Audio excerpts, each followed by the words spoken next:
Hey America, hey world, Dr. Stella Emmanuel here. I just arrived Alana.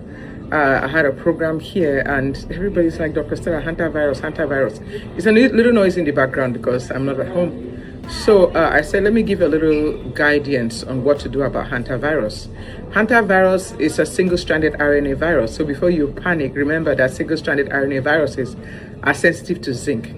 Zinc needs a transport system to get into the cell. So you need things like, quercetin, elderberry, and stuff like that as zinc transport systems. Hantavirus is a zoonotic virus. That means it's an animal virus that can occur in rodents naturally, like mice, rats.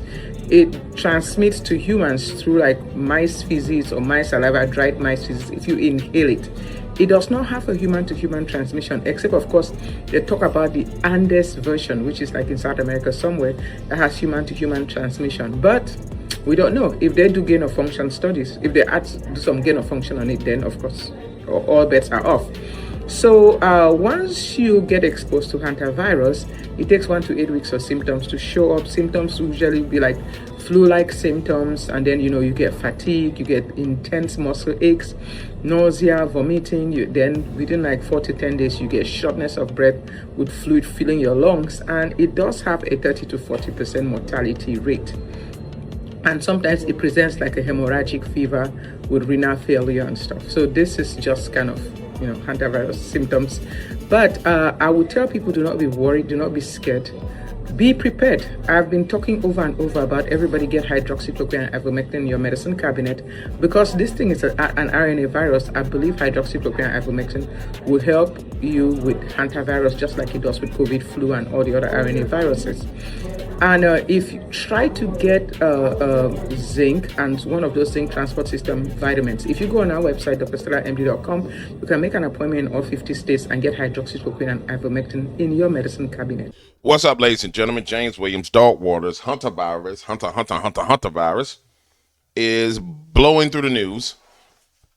And I'm pretty sure we're coming up on a point where we won't have many more opportunities to even talk about this on social media. The last time we went through such a thing, you were able to talk about it. Then the censorship kicked in. At the point where internet censorship kicks in on the topic is on the point, in my opinion, where you know that the full-blown pandemic has started and the psychological operation behind the pandemic has started. So I'll do another video on it, just giving you my opinion and skimming through the news of what's going on. We see some of the old people coming back out to the forefront. And I'll say this again, the reason why they can come to the forefront is because we did not do what we needed to do with them when they did it the first time. So this is probably one of the larger failures of humanity at this point in time, that these criminals who have been proven to be criminals at this point in time, and while simultaneously there's congressional closed-door hearings going on about their criminal behavior, are back out on TV talking again, it just lets you know that we have a serious problem.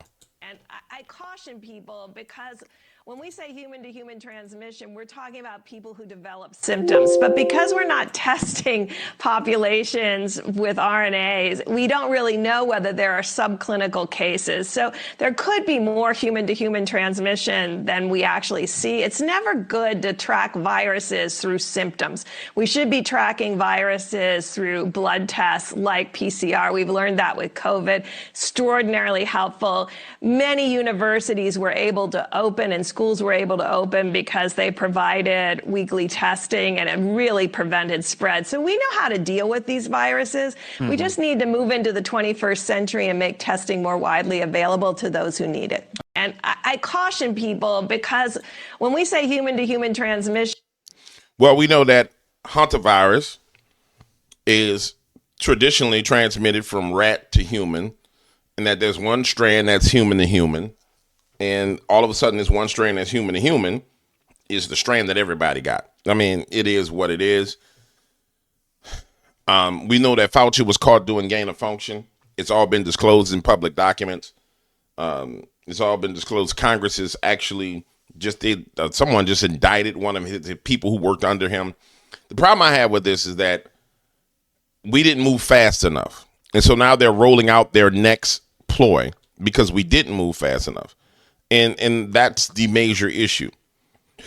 We got Tedros coming back out again from the World Economic Forum, speaking. You got to remember, these people have been dethroned. The World Health Organization had been dethroned. Their funding had been cut. Everything had been done. But this is what happens when you don't completely close the deal on an enemy. I'm sorry. When you don't close the deal on an enemy, these are the things that help happen. And if you notice, Arrest Fauci is trending right now. And then the other issue is, I thank the Prime Minister because based on the request WHO made, he accepted. And the request I made was based on international health regulation. And countries are expected to cooperate based on that international health regulation. But not only the IHR, I think we should also be strong believers of solidarity. Solidarity, because that's our best immunity. It's only when we support each other that we can respond more effectively to viruses or to outbreaks like this. And it's also a moral duty. And then the other issue is,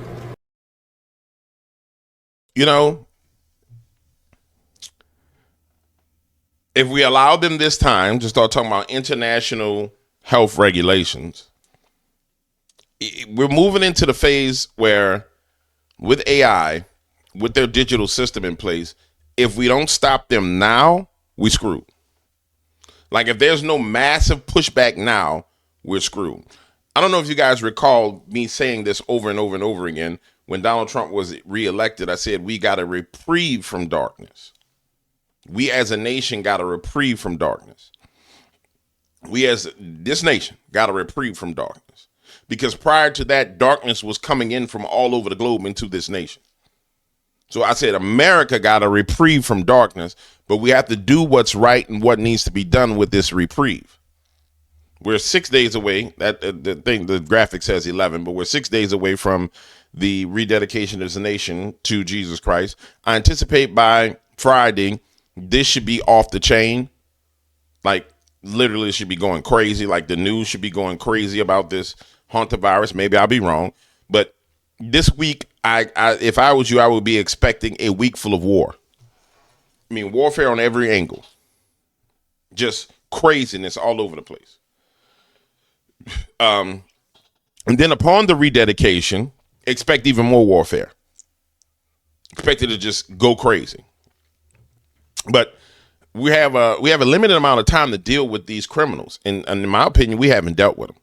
And that's a dangerous thing that we haven't dealt with these criminals. Now, this revelation right here was one that is shocking. That the same guy, Jake Rosemarin, who was on the boat talking about hantavirus, is a vaccine advocate. I mean, this is wild right here. And all the people from cruise ships, like bloggers and who cover cruise ships, they've been saying that this whole thing about this cruise ship has been off because guess what? Every time somebody on a cruise ship, they're taking pictures, they're doing this, they're doing that, they're showing themselves off, they're showing the scenery off. And on a boat full of people with cell phones, only 2 people come out and make videos, and both of those 2 people happen to be like connected to news media sources. So it has everything. I mean, it has all the pieces of the puzzle for it to be a psychological operation. Let's just keep it real. You know what I'm saying? All the pieces of the puzzle are there for this just to be a psychological operation. Gorgeous, gorgeous girls get vaccinated. Gorgeous vaccinated girls get boosted. And gorgeous boosted girls get boosted again if you're eligible. Gorgeous, gorgeous girls get vaccinated. And I don't have no problem with you wanting to get vaccinated. Go and get vaccinated. That's your business. But when you start working to do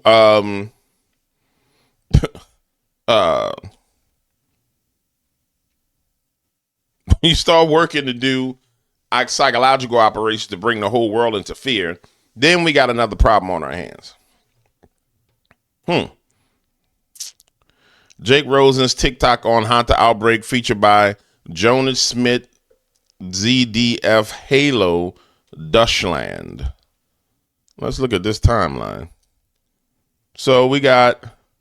Travel content creator with a TikTok videos from MV Honduras during the outbreak. Boom. So this consulting firm was founded in 2001. 9/11 attacks, 2020. Yeah, that's a bit of a stretch. That's a bit of a stretch, ladies and gentlemen. This is something interesting. Hanta is Hebrew slang, or shanta, nonsense, a lie, a scam, a fraud, or garbage.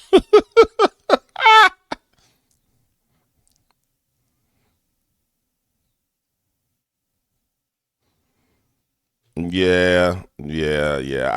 I'm sorry, ladies and gentlemen, but I hate to say it. I think we're getting ready to go through this foolishness all over again.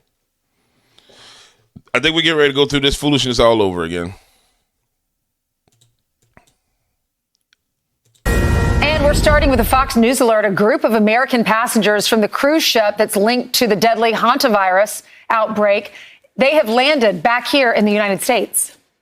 So they're now being taken to the National Quarantine Center in Omaha, where they're going to be monitored for symptoms. Alex Hogan joins us with the latest on this story. Hey, Alex.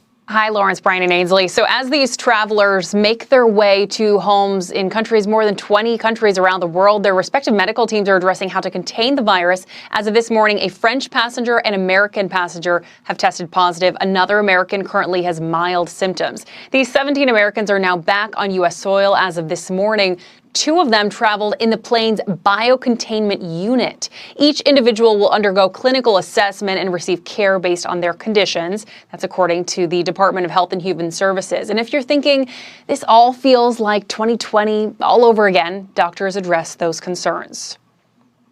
We have a team on the ground that's going to help these 17 Americans, bring them back to a facility in Nebraska. We're going to have them isolate for about 42 days. That's what the literature says. We've handled outbreaks like this before. My message to the American people is, please don't worry. This is not one of those things like COVID where there's 15 different alarm bells. Currently, there are 6 states monitoring people who have traveled on that ship recently. The passengers who disembarked yesterday in the Spanish Canary Islands were sprayed with a disinfectant. They were met with personnel that you can see there in this footage with full hazmat gear. Experts believe that the initial infection happened before passengers began the trip at the beginning of April in Argentina, likely from rodent exposure during a land excursion in Patagonia. The hantavirus is contracted typically with contact of rodent urine, feces, or saliva, and 3 people have died since this outbreak began. What a tragic and traumatic end for a trip for these roughly 150 people who were on board.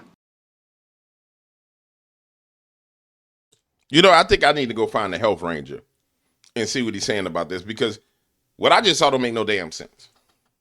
So you're getting off a plane and they spray you down with a disinfectant, but they spray your clothes down with a disinfectant. They ain't spray you down, they sprayed your damn clothes down with a disinfectant. This shit just don't make no sense, man. It just don't make no damn sense. None of it makes any damn sense. Like, if I thought you was infected with a deadly virus with a 48 or 38 or whatever percent mortality rate, you wouldn't come to America. I might send your ass to an island somewhere where we treat you on an island. But it'd be a nice island. You know what I'm saying? I send you to the island, we'll erect something there where you're going to be safe, and you'll be quarantined on a damn island. Not in America, on a damn island. That's what common sense does. But I don't trust the NIH.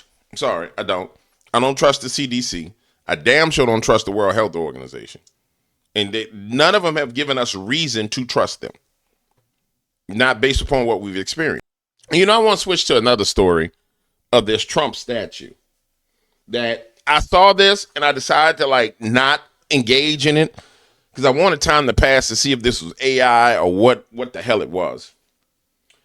And I'm going to defend the president on this one because this is a gift to the president of the United States. I haven't seen where he himself went and had this statue made. So it's not like he said, make me a golden statue of myself. This was a gift to the president. And so he accepted the gift.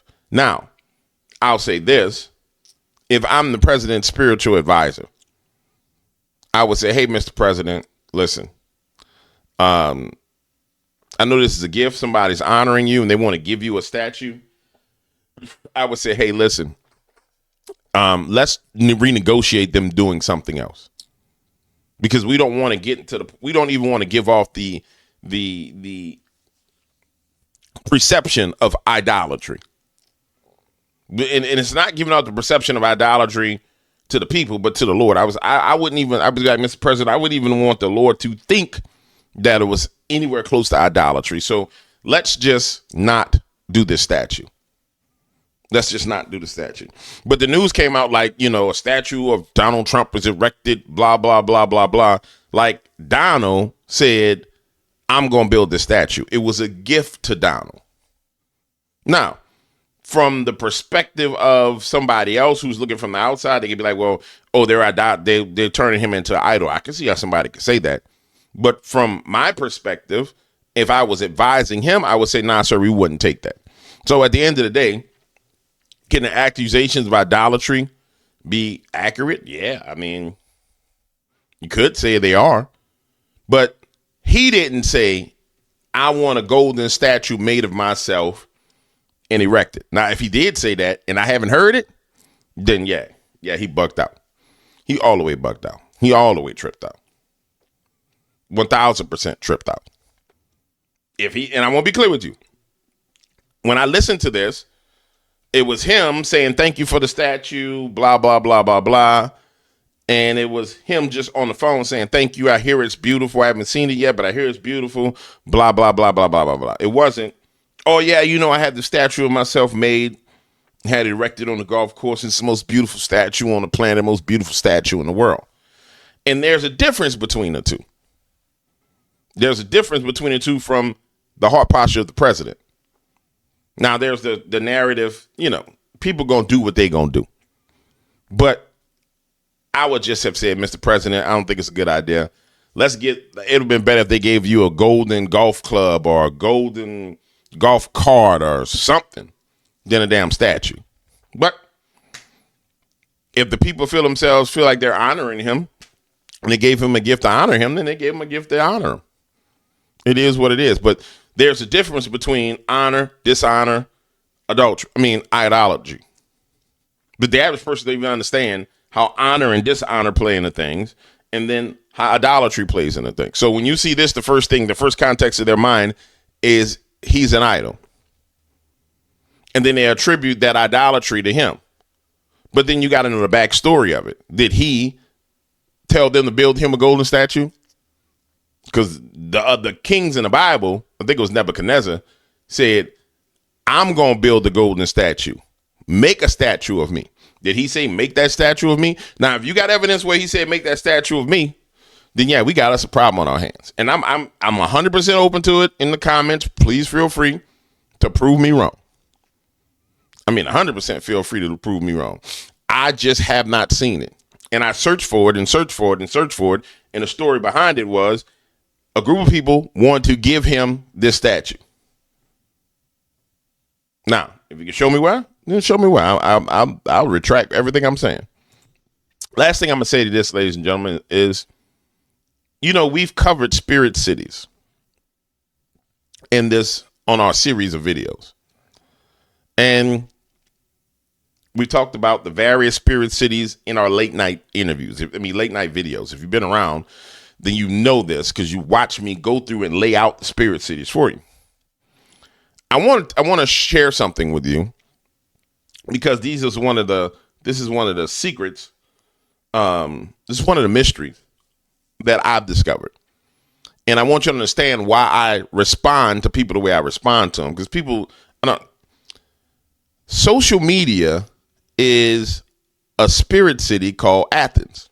If you go look in the Bible, Paul himself went to the city of Athens. And the city of Athens was a city where there was altars erected to all kind of gods, even the unknown gods, altars erected to self, the pantheon of gods, all the rest of these people. So when you go into social media as a content creator, you have to understand that you're going into Athens. Inside of Athens, there are people who have erected themselves as God. There's altars to pride. There's altars to fear. There's altars to shame. There's altars to other gods. There's altars to witchcraft gods. There's altars everywhere. And people speak from those altars. And then they debate from those altars. Like earlier today, I responded to a guy who was, oh, well, if you knew anything about Gnosticism, then you would understand this. And I just made it clear, no, I speak from a biblical perspective. You speak from a Gnostic perspective. Your altar is to Gnosticism. My altar is to Jesus Christ. And so when you go into social media, you're going into a sphere where everyone has an opinion and they speak from their own altars. Some people speak from the altar of pride where I know this. That's them speaking from themselves. All I'm going to say to you on this channel is when you speak from your altar and you say something from wherever your perspective is, don't get mad when I speak from my perspective. It's not prideful. It's not being offended. It's none of that. You speak, I speak. That's just it. But I understand because I go into this in this spirit city of Athens and then I leave out. I don't stay in Athens all day. So I know when I go in, I have an expectation that the people that's going to learn, they're going to learn. The people that's going to grow, they're going to grow. The same way Paul went into Athens and Paul saved a couple of people and he moved on. So every time I put out a video, I'm walking into Athens. My job is to lay out truth, to exalt the Lord. And those who grow from it, grow. Those who don't, they don't. I can't do anything else other than what I'm called to do. So I just wanted to make that clear. Because some people, some people be losing it. Oh, you responded to me. You're in pride. No, I'm not. I'm not pride. I'm not even offended by anything you say. I'm just explaining to you how I know what I'm saying. So, for example, from a spiritual warfare perspective, I know spiritual warfare because I was forced to learn it because I was talking to eyewitnesses. And so when an eyewitness calls you in the middle of the night and they're afraid and every solution that you knew or you heard that would work didn't work, and then you discovered, okay, through the kingdom of God, this is how we deal with this. You start to explore God like an astronaut. So I speak from an explorer where I'm like tethered to the oxygen tank, floating around in the space that is God, looking around. And what I do is I take you to explore God. And so when we go on our explorations, you'll find out, I'll take you to a spirit city. We go on explorations, we'll end up in Nod. We'll end up in Babylon. We'll end up in other places talking about these things. We'll end up in the dry places talking about the things that are in the dry places. But I'm always tethered to the Lord. And people get it so confused because they don't explore him. And so since they don't explore him, because you do realize you can explore him. He's that vast. You can learn something every day you can learn something new about him.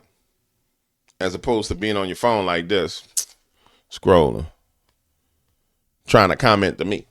Anyway, see y'all on the next video. Bye-bye. Deuces.